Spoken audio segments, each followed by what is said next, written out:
Hi guys, I'm about to do my interview with the Traveling Israelite, but as you can see, we walked out here. Hold on one second. We walked out here on this amazing patio that I told you and everything, but guess what? What's your name? Anastasia. Okay. Anastasia, she walked out here and I just had, she's so pretty, she's so beautiful, and I just had to kind of catch her before she came. And what do you have here, Anastasia? It's on the house for my boss.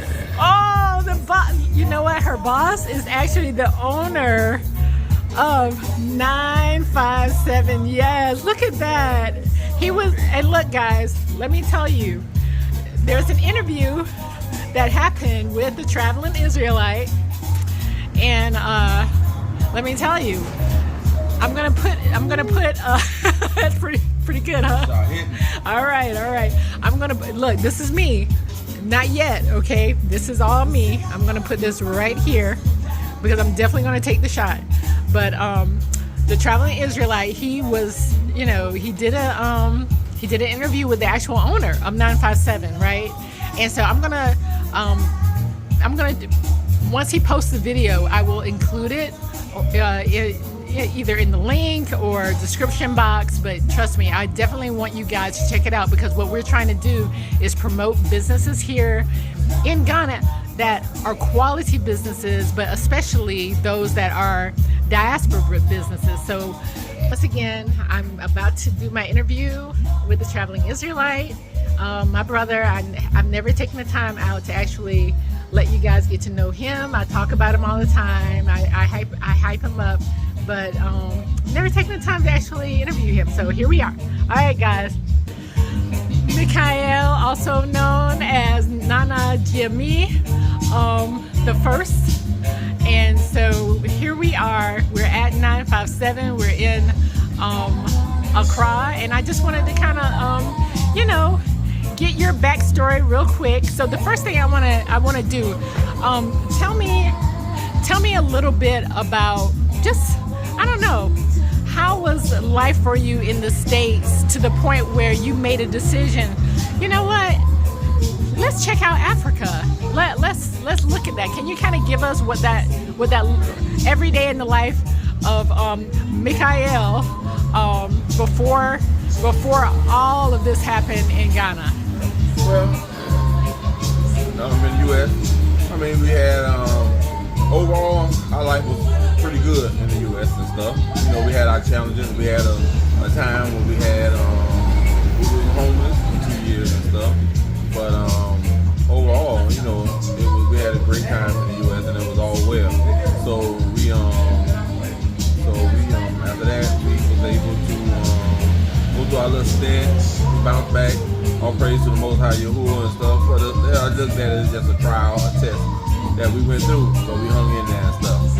And then, you know, as time went on, retirement came up and stuff, and next thing you know, hey, Yahuwah directed us, you know, the Ruach, the Spirit directed us to head this way, head over to Africa and stuff, you know. Go back, you know, and it was a part of prophecy anyway, because he said in Jeremiah 29:14 that he will return us back to the land where we was taken away captive and stuff. So we know that was definitely the majority of all on the west coast of Africa and other parts of Africa and other places. So here it is, we back, we never visited, we didn't know nobody, we just came, did like Abraham, we went, ain't know where he was going, we trusted in the Most High, we came, and we stayed, and never went back, never looked back, never went back for a visit or nothing. So we've been here doing our thing with the help of the Most High. You know, we've been, we went through a little stuff here too, you know, as anywhere. Like I tell people, I say, listen, I say, when he promised our ancestors that they was going to get the, you know, the land of Canaan, they didn't get it without a problem. They had to fight.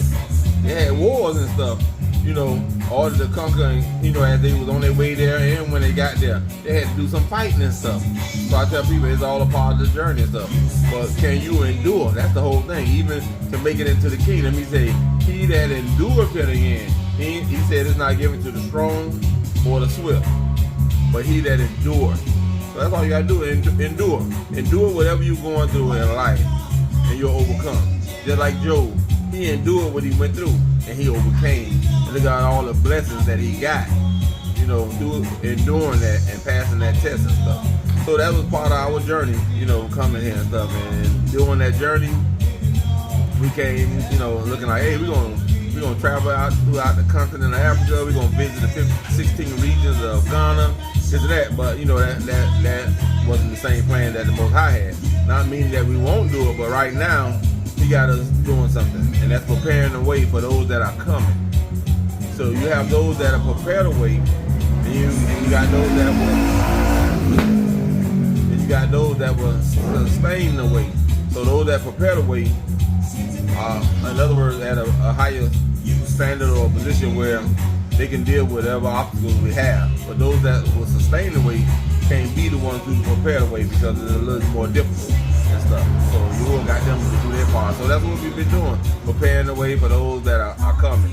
And once we, do that, maybe you will be able to give us that opportunity to continue to, to move around and visit more of the regions in Ghana, which we got to visit 5 of them and stuff. We have the construction company. We also have an NGO. I want to give a shout out and thanks for Fatima and Jana and all those who've been supporting us and advertising for us and helping us, to continue to have that NGO going forward and stuff, to be helping those that need the help. You have those that just, beg, but then you got those that really need the help. And so we thank the Most High Yahuwah for adding Jana and Fatima and all those who have been donating to help us do the things that we have been doing through our NGO and stuff. And we never planned to do an NGO. We never planned to do a construction company and stuff. So Tiffany, I give credit to her. She the one got us started doing the construction company. She was our first customer who asked us would we build her home. She ain't know us from a hill of beans and stuff. But yet she felt that spirit in her that we was trustworthy and stuff. And because people ask, I even had somebody ask me, how can I trust you? I said, you can't, because I don't know you and you don't know me and stuff. So I said, it's up to however the spirit leads you, however your discernment is within you to do that. But she took a chance on us to be able to go ahead, and that's how the company started and stuff. Yeah. Okay. Thanks, Mikhail. So let me ask a quick question. So you talked about endurance, right? And that is so important because, as you know, you've had many people who've come to Ghana with, the best of intent of being here and staying here. But it just, for whatever the reason is, no judgment, it just didn't work out. So for those people who have listened to those types of videos, right, who've heard, some commentary that may have been a little bit negative, or in some instances, it's just their personal story where it just didn't work out for them. And, let's face it, many of us, we are a little bit gun shy about, leaving out of our state, let alone the entire country. So just talk a little bit about what is the mindset that you need to have, and what are some strategies that you would recommend people do before they even put themselves on this kind of a journey, because it's an important journey and we want our people to be successful. So can you kind of share from your experience and what you've learned, what are some of the important mindsets to endure in order to make it and be successful here in Ghana? So definitely, to be successful anywhere in the world, and especially in Ghana, you got to have patience. You got to be able to adjust and to adapt. And whatever area you moving in life, when you're moving out of the area where you grew up in, where you're more comfortable at, and you go into a new area, you got to know how to adjust. You got to know how to endure whatever comes. And you definitely got to have patience and stuff. Because we know the word say patience possesses your soul and stuff. So these are some of the key points that you need.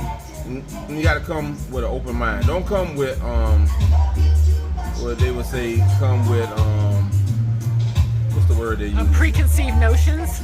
Yeah, like that. And an automatic negative opinion about a thing. Right. So don't come already, with a mindset, oh, this how it's gonna be, or this how it's supposed to be. Just come with an open mind. You come with an open mind, everything else will fall in place because you're not expectation. That's what it is. Don't come with no expectation. Come with an open mind, and you'll go far and stuff. Because if you come with expectation, you're gonna be disappointed. Yeah. That's the key thing. So we came with an open mind, no expectation. So when people ask me, oh, how was it? How did you adjust this and that? I said, we ain't had to adjust nothing. We hit the ground running. We were like a part of that puzzle that came together that fitted right in. And we came and it was like we had one way for a vacation and we came back home. That's just how it felt and stuff. And we've been moving forward all that time. So I tell people, get it right in your mind and stuff. Once you got it right in your mind and you're ready to prepare to do what needs to be did, no matter what the obstacles could be and stuff, go with that flow and stuff, because the most times people, they don't think about obstacles, and when they have obstacles, they act like the obstacles wasn't supposed to be there. I don't know why people think like that and stuff. So you always have obstacles. So whatever you don't dealt with before, wherever you live and where you're coming from, hey, it's no different when you come here. You know, it's no different here. So those people that you don't heard that had whatever they bad experience is not your experience. Right. Their bad experience is not our experience. So we still here. Even though we went through some challenges and things here, but we still here. And that's the key thing. You're going to have those that's whining and crying and acting like spoiled little children, you know, little brats and all that. Don't mind them. Come see for yourself. Come do your due diligence and stuff. And see if it's made for you. But yeah, it's not made for everybody. I'll tell you straight up. I wouldn't want everybody to come here because some of y'all ain't right and correct. So, you stay right there with the, what you're doing right there and stuff. But for those that are ready to make it an improvement, to be a help and not a hindrance, come. I advise you to come. That is a great recommendation. And so not only did you come, Mikhail, so far you have conquered. I mean, you're just November the 19th, you are one of, 524 new diasporan citizens? Yeah, 524. That's 524. The new number, y'all. All right. Hey, remember that on Cash 3, y'all. You heard it right here. All right. But yeah, so now that you are a citizen, give the people, because there's so many people out there, they think about it, they dream about it, but they don't ever see it happening for themselves. Just let people know, what does this mean to you to be now an official Ghanaian citizen of this great country, of this great republic? I mean, it's a blessing, man. It still haven't settled in yet. Hey, even living here, still haven't settled in. In January, make 4 years, and it still haven't really settled in and stuff. I don't know if it ever will settle in, because we've been such in a groove, and like I say, we hit the ground running, we slid in just like a piece of the puzzle that was missing, and stuff. So now having our citizenship, and it's a beautiful thing, man. It's a beautiful thing and stuff. It's like it was supposed to happen, It was supposed to happen. It was meant to happen and stuff. And so it's a wonderful, wonderful thing. I can tell you, it's a wonderful thing. All praise to the Most High Yahuwah. He got his time, and his timing is always right. You could have the right idea, you could have the right plan, but it's the time for you to execute that idea and plan and stuff. So it's a time and a season for everything. So you could be doing something that's right, but it might not be the season for you to do it, and that's why things don't work out. So that's why I say you just have to go with the flow.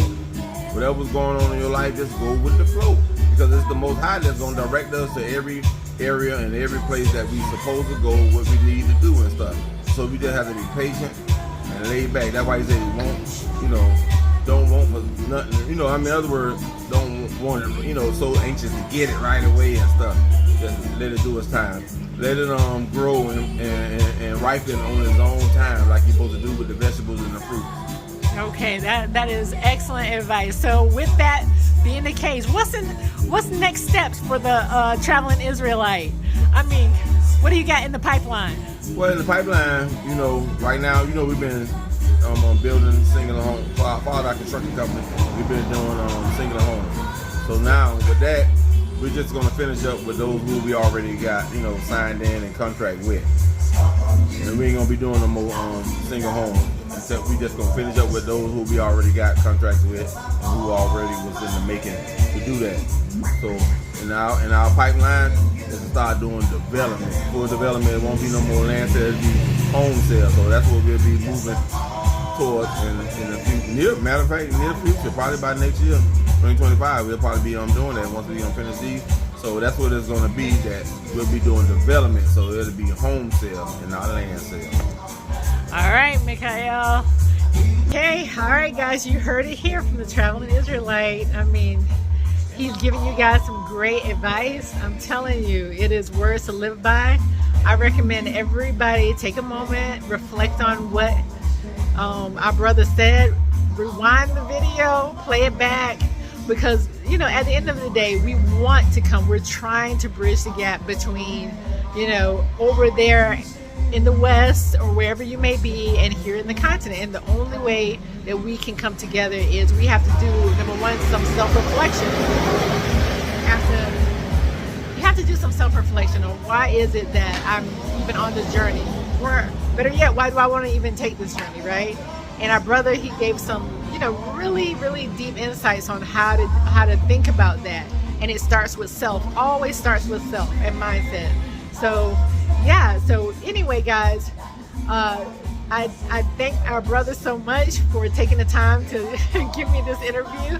And definitely check out his channel on YouTube. It's called The Traveling Israelite. He has a nonprofit called Shalom Disciples. If you're looking to give back, you know, he's doing great things with the community, with the kids, and you know, a lot of amazing things are happening here in the community of Oyaba, in the Pan-African village, in the city of Asebu, in the central region. All right, guys, thank you so much. I humbly appreciate everybody that tunes in, and I hope you guys continue to support my channel and support this brother. He's doing amazing things in the community. He does a lot of good work, and he doesn't charge a dime for many of the things that he does. You know, so many people out here are hustling for a little bit of knowledge or a piece of information. They want to charge you all this money. This brother over here does not do that.